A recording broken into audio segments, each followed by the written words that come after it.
3 साल के लंबे इंतजार के बाद, 26 से ज़्यादा बातचीत के दौर खत्म होने के बाद आखिरकार वो घड़ी आ गई है जिसका इंतजार भारतीय बड़ी बेसब्री से कर रहे थे। मैं बात कर रहा हूँ India UK free trade agreement के बारे में। इस एग्रीमेंट के साइन होने के बाद भारतीयों का जीवन आने वाले कुछ वर्षों में बड़े पैमाने पर बदलने जा रहा है। आज के इस वीडियो में हम इस एग्रीमेंट का कंप्लीट डिटेल एनालिसिस करेंगे, वो भी आसान भाषा में। साथ ही साथ ये भी समझने का प्रयास करेंगे कि इस एग्रीमेंट का फ़ायदा केवल कुछ चुनिंदा कंपनियों को ही होने जा रहा है या आम भारतीयों को भी इससे कुछ मिलेगा। इसके साथ ही साथ ये भी देखेंगे कि कहीं इस एग्रीमेंट के द्वारा भारत यूके का नया खरीदार तो नहीं बन रहा है। चलिए आते हैं सीधे टॉपिक पर। सबसे पहले हम बात करते हैं प्रधानमंत्री मोदी जी की। प्रधानमंत्री मोदी जी 23 जुलाई से 26 जुलाई के बीच विदेश यात्रा के लिए निकल गए और इस विदेश यात्रा के 2 पड़ाव हैं इनके। पहला पड़ाव इनका यूके का है और दूसरा पड़ाव मालदीव का है। दोनों पड़ाव विदेश नीति के परिप्रेक्ष्य में काफ़ी महत्वपूर्ण है और हमको इसको प्रॉपर तरीके से देखना जरूरी है। क्यों? क्योंकि यूके का जो पड़ाव है वो एफटीए के पॉइंट ऑफ व्यू से ज़रूरी है और मालदीव की बात करें तो मालदीव मोहम्मद मुइज़्ज़ू के आने के बाद से ये नेबरहुड फर्स्ट पॉलिसी, महासागर पॉलिसी के लिए महत्वपूर्ण हो जाता है। लेकिन आज के इस लेक्चर में हम केवल यूके के पड़ाव पर डिस्कस करेंगे। यूके को आप ऑब्जर्व कर रहे होंगे तो आपने देखा होगा कि लास्ट ईयर यहाँ पर कंजर्वेटिव पार्टी की भारी हार हुई थी। ऋषि सुनक जी जो प्रधानमंत्री थे वो अपनी पोस्ट से हट गए थे और कई सालों के बाद लेबर पार्टी की वहाँ पर सत्ता में वापसी हुई थी और लेबर पार्टी की तरफ से कीर स्टारमर वहाँ के प्रधानमंत्री बने। अब भारत 2022 से यूके से लगातार एफटीए के लिए प्रयास कर रहा था, लेकिन ये प्रयास हमेशा ठंडे बस्ते में जा रहा था। उसका कारण ये था कि कंजर्वेटिव पार्टी के एक के बाद एक प्रधानमंत्री बदलते जा रहे थे, लेकिन कीर स्टारमर साहब के आने के बाद इसमें कुछ तेज़ी आई और 6 मई 2025 में इसका पूरा मैकेनिज़्म फाइनल हुआ और फाइनली अभी मोदी जी की विदेश यात्रा के दौरान ऐसी आशा की जा रही है कि अब ये डील साइन हो जाएगी। आज के इस वीडियो को स्टार्ट करने से पहले हम देखते हैं कि इसमें हम क्या क्या टॉपिक पढ़ने वाले हैं। इसमें हम सबसे पहले तो इंडिया यूके एफटीए के बारे में देखेंगे और साथ ही साथ हम rule of origin, carbon border adjustment mechanism और डबल कंट्रीब्यूशन कन्वेंशन के बारे में भी देखेंगे। अगर एफटीए को आपको प्रॉपर से समझना है तो ये तीनों मैकेनिज्म आपको डिटेल में समझना जरूरी है, क्योंकि इसके द्वारा ही आप एफटीए को ढंग से समझ पाएंगे। चलिए आते हैं एफटीए पे। देखिए, 2 देश अपने बीच व्यापार को बढ़ाना चाहते हैं और व्यापार को बढ़ाने के लिए कई सारे मैकेनिज्म को अपनाते हैं, जैसे प्रेफरेंशियल ट्रेड एग्रीमेंट। पीटीए में ये होता है कि कुछ चुनिंदा वस्तुओं पर व्यापार को शामिल किया जाता है। वहीं हम सेका और सेपा की बात करें तो इसमें गुड्स एंड सर्विस के साथ साथ इंटेलेक्चुअल प्रॉपर्टी को शामिल किया जाता है। फिर वहीं बात करें तो कुछ कॉमन मार्केट, कस्टम यूनियन जैसे मैकेनिज्म भी होते हैं, जो कि यूरोपियन यूनियन जिसका उदाहरण है। लेकिन अगर फ्री ट्रेड एग्रीमेंट की बात करें तो इसका मतलब यह है कि इसमें सीधा सीधा टैक्स को कम करने की बात होगी, टैरिफ को कम करने की बात होगी। टैरिफ, इंपोर्ट एक्सपोर्ट को कम, इंपोर्ट एक्सपोर्ट को बढ़ाने के लिए ये सब चीज़ें की जाती है। तो सबसे पहले अगर हम फ्री ट्रेड एग्रीमेंट की बात कर रहे हैं तो एक चीज़ तो ये फाइनल है कि भैया यहाँ पर टैरिफ कम होगा। दूसरा, कोटा सिस्टम को भी हम यहाँ पर शिथिल करने की बात करेंगे। कोटा से मतलब ये होता है कि एक देश दूसरे देश से बोलता है कि भैया आप केवल कुछ मात्रा तक सामान बेच सकते हो, है ना। तो वो कोटा सिस्टम को भी ख़त्म करने की बात की जाती है। इसके अलावा सर्विसेज, आईटी प्रोफेशनल्स हो गया, आपके एजुकेशनल बैकग्राउंड के लोग जब लेक्चर देने के लिए जाते हैं वो लोग शामिल हो गए। हेल्थ सेक्टर से रिलेटेड प्रोफेशनल्स हो गए। ये एक देश से दूसरे देश में इनका आना जाना, काम करना आसान हो जाता है। तो एक ओवरऑल में देखें तो एफटीए से इन सारी चीज़ों में जब शिथिलीकरण होता है तो दोनों देशों के बीच व्यापार बढ़ता है।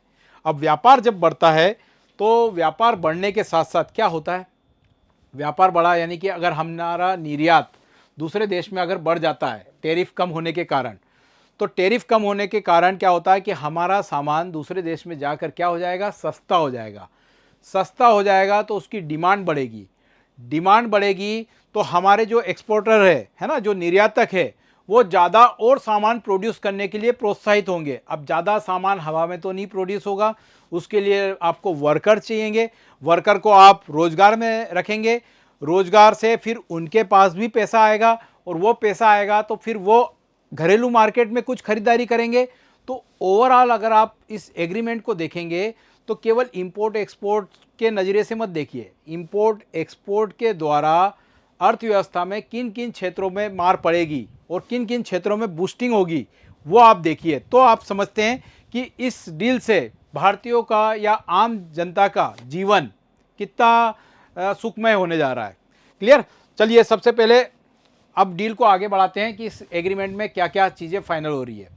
देखिए सबसे पहले बात आती है इंपोर्ट और एक्सपोर्ट की, है ना। अब सबसे पहले अगर हम बात करें तो यूके से क्या क्या चीज़ें हम इंपोर्ट करते हैं।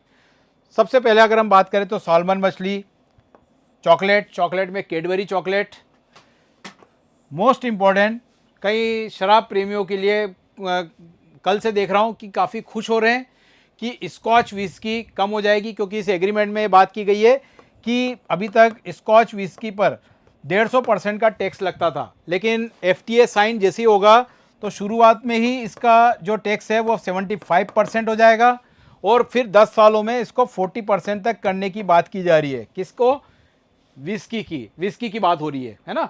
अब सवाल ये होता है कि कौन कौन सी विस्की हमारे यहाँ आती है। जॉनी वॉकर, चिवास है ना, ब्लैक एंड वाइट। इसके अलावा कुछ कमेंट में बता देना कि और कौन कौन से ब्रांड की आती है, मुझे इसका ज़्यादा आइडिया नहीं है, ठीक है। वहीं चॉकलेट में तो कैडबरी की बात कर चुके हैं। कार की बात हो रही है, कार जो यूके से इंपोर्ट करते हैं हम, उसमें अभी 100% टैक्स लगता है, तो उसको 10% करने की बात हो रही है। अब यहाँ पर कार के रेट कम हो जाएंगे, टैरिफ कम कर रहे हो तो, लेकिन इसमें आम भारतीयों को खुश होने की कोई ज़रूरत नहीं है, क्योंकि यूके से कौन कौन सी कार आती है। बेंटले का नाम सुना होगा आपने, एस्टन मार्टिन का नाम सुना होगा, जैगुआर लैंड रोवर का नाम सुना होगा। हालांकि उसका जो स्वामित्व है वो टाटा के पास है, लेकिन वो यूके बेस्ड है। क्लियर? MG कंपनी की कार जो है वो आती है यूके से। अब ये कारें बेंटले की और एस्टन मार्टिन की, रॉल्स रॉयस की बात करें तो ये इन कारों की कीमत करोड़ों में होती है, ठीक है। और ये करोड़ों वाली कारें कौन खरीदता है? Super rich class. तो ये कारों में जो टैक्स कम किया जा रहा है उसका फ़ायदा किनको मिलेगा? सुपर रिच को। अच्छा, अब ये इन चीज़ों का टैक्स हम कम कर रहे हैं, तो इसका मतलब ये है कि भारत में जब ये चीज़ें आएगी तो सस्ती हो जाएगी। अब सस्ती हो जाएगी तो कहीं ना कहीं इनका प्रोडक्शन भारतीय उद्योग वाले भी कर रहे होंगे, तो उनके मन में एक टेंशन होगा कि भैया कि इसके कारण क्या होगा? कंपटीशन बढ़ जाएगा, क्योंकि उनकी कीमत और हमारी कीमत में एक समानता आ जाएगी, कंपटीशन बढ़ेगा। कंपटीशन बढ़ने के कारण कहीं ना कहीं क्या है, घरेलू उद्योग थोड़े से पिछड़ जाते हैं। लेकिन यहाँ पर घरेलू उद्योग को ज़्यादा टेंशन करने की बात नहीं है, क्योंकि ये सुपर रिच वाली क्लास में अगर हम देखें कारें जो आ रही है, तो हमारा जो कार मार्केट है वो छोटे ग्राहकों का है ज़्यादातर भारत में देखें, तो इसलिए उनको ज़्यादा फर्क नहीं पड़ने वाला। हाँ, कुछ जो लीकर कंपनियां हैं, लीकर कंपनियों को ज़्यादा प्रभाव पड़ रहा है, इसलिए वो काफ़ी चिल्ला चोट कर रहे हैं कि भैया ये स्कॉच विस्की और ये सब जो ब्रांड की आप जो लेके आ रहे हो, इनमें टैक्स थोड़ा एक रीजनेबल अमाउंट में रखो ताकि हम भी कॉम्पीट कर पाएँ। क्लियर? तो यहाँ पर मुझे कमेंट में आप बताइएगा कि कौन कौन सी ब्रांड की और कारें हैं जिसका मैंने डिस्कशन में शामिल नहीं किया है, कौन कौन सी ब्रांड की लीकर है जो यूके से आते हैं, प्लीज़ कमेंट में बताइएगा, है ना। फिर इसके बाद में देखें तो यूके से और क्या आएगा? कॉस्मेटिक के सामान, मेडिकल डिवाइसेस, ये भी सब यूके से हम इंपोर्ट करते हैं, ठीक है। अब भारत के पॉइंट ऑफ व्यू से करें तो भारत क्या क्या एक्सपोर्ट करता है यूके को? फुटवियर, टेक्सटाइल, कपड़े, है ना। फुटवियर हो गए, जूते, चप्पल, कपड़े, इसके अलावा जेम्स ज्वेलरी, इंजीनियरिंग के कंपोनेंट्स, है ना, विद्युत के इलेक्ट्रिसिटी के कंपोनेंट्स, ये हम क्या करते हैं? एक्सपोर्ट करते हैं। अब इस एग्रीमेंट में जो बात की गई है वो ये कही गई है कि 99% भारतीय एक्सपोर्ट को बिल्कुल या तो टैरिफ बिल्कुल उसको मिनिमम पे लिया है, या कुछ का जो है उन्होंने क्या करा, 0% तक करने की बात की है। तो इसका मतलब ये तो है कि 99% जो हमारा एक्सपोर्ट है वो यूके में जाके क्या हो जाएगा, सस्ता हो जाएगा। अब यूके में जाके सस्ता होगा तो वही मैंने बताया, सस्ता होगा तो यहाँ पर हम दूसरे जो यूके के ब्रांड्स जो वहाँ पर बिक रहे हैं इसको लेकर उनसे कंपटीशन कर पाएंगे, हमारी डिमांड ज़्यादा बढ़ेगी क्योंकि हम अच्छी क्वालिटी का सामान सस्ते में बेच पाएंगे वहाँ पर। और जब डिमांड बढ़ेगी तो यहाँ पर प्रोडक्शन का दबाव आएगा, और प्रोडक्शन का दबाव आने के कारण ही क्या होगा, फिर ज़्यादा से ज़्यादा लोगों को रोज़गार मिलेगा, और रोज़गार मिलेगा ज़्यादा से ज़्यादा लोगों को तो फिर वही रोज़गार वाले लोग घरेलू मार्केट में ख़रीदारी करेंगे, और इस तरह से अर्थव्यवस्था कुल मिला के क्या होगी, बूस्ट होगी, हमारी जीडीपी बढ़ेगी। और कहीं ना कहीं जो है इसके कारण क्या है, गरीबी रेखा से हम ज़्यादा ऊपर उठेंगे, और देश की गरीबी दूर होने के एक प्रयास के रूप में हम इसको देख सकते हैं। क्लियर। और इससे मेडिकल डिवाइसेस सस्ते हो रहे तो हेल्थ सेक्टर और कई सारी चीज़ों में हमको फ़ायदा मिलेगा। क्लियर। ये तो हमने गुड्स के नज़रिए से बात करी। और इसमें हाँ एक और चीज़ बताना था कि यूके के 90% एक्सपोर्ट पर हमने टैरिफ को कम करने की बात की है। ठीक है, हमारा 99% एक्सपोर्ट और इनका 90% एक्सपोर्ट। ठीक है, इसके अलावा ये गुड्स की बात हुई, इसके अलावा सर्विस का जो हम एक दूसरे से एक्सचेंज करते हैं, आईटी प्रोफेशनल्स हो गए, हेल्थ सेक्टर के लोग हो गए, एजुकेशनल सेक्टर के लोग हो गए, उनका काम करना भी इसमें आसान हो जाएगा। इसके अलावा इन दोनों जगह की जो कंपनियां हैं, भारत की और यूके की, उनमें आपस में टाई अप होगा, और इस तरह से आगे जाकर कहीं ना कहीं व्यापार को बढ़ाने के और कई चीज़ें जुड़ती हुई चले जाएगी। और इसके कारण ही क्या होगा कि अगर हम इंडिया यूके ट्रेड को देखें तो ये टारगेट रखा गया है कि अगर ये ट्रेड साइन हो गया, एग्रीमेंट साइन हुआ, तो 2030 तक दोनों देशों के बीच 120 बिलियन डॉलर का व्यापार होने की संभावना जताई जा रही है। क्लियर, यानी इतने बड़े पैमाने पर व्यापार बढ़ेगा। अभी फिलहाल में अगर हम देखें तो 57 बिलियन डॉलर का व्यापार है, तो 5-6 साल में ही ये लगभग दुगना हो जाएगा। क्लियर।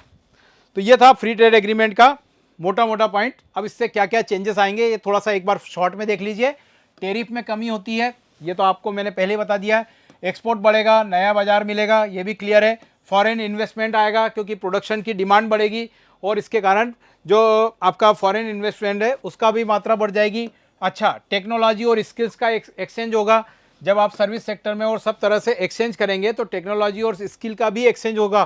कंज्यूमर के लिए सस्ते प्रोडक्ट मिलेंगे क्योंकि कंपटीशन बढ़ेगा, नए रोजगार के अवसर मिलेंगे, और फाइनली क्या होगा, जीडीपी में ग्रोथ होगी और आर्थिक विकास होगा। क्लियर। ये तो था एफटीए का पॉइंट ऑफ व्यू। अब एफटीए के साथ एक समस्या और आती है, वो क्या है, rule of origin. Rule of origin का मतलब यह है कि पर्टिकुलर उत्पाद जो कि एफटीए में शामिल किया गया है उसका उत्पादन किस देश ने किया है, इसको भी आप समझिए। ये हम मान लेते हैं ये यूके है और ये है आपका इंडिया। अब इंडिया और यूके में मान लीजिए एफटीए हो जाता है, फ्री ट्रेड एग्रीमेंट हो जाता है, तो ये एक दूसरे को ये सामान टैरिफ कम करके या जीरो करके बेचेंगे। अब सवाल ये होता है कि ये भी तो हो सकता है कि कोई तीसरा देश यहाँ पर, मान लीजिए तीसरे देश की जैसी बात करता हूँ तो लोगों के दिमाग में आ जाता है चाइना का नाम, क्योंकि चाइना इस तरह की बदमाशी भारत के साथ पहले भी कर चुका है और दूसरे देशों के साथ भी करता है। यहाँ पर क्या है, चाइना यहाँ पर भारत को कोई प्रोडक्ट बेच दे या यूके को बेच दे, और इसके इंडिया के नाम से यूके की तरफ वो प्रोडक्ट चले जाए। अब इसका फ़ायदा, जो फ्री ट्रेड एग्रीमेंट का फ़ायदा चूँकि इंडिया और यूके को मिलना था, लेकिन अब इसका हिडन फ़ायदा जो है किसको मिल गया, चाइना को। तो ये इस तरह की धोखाधड़ी से बचने के लिए एफटीए में एक चीज़ शामिल की जाती है, रूल ऑफ ओरिजिन।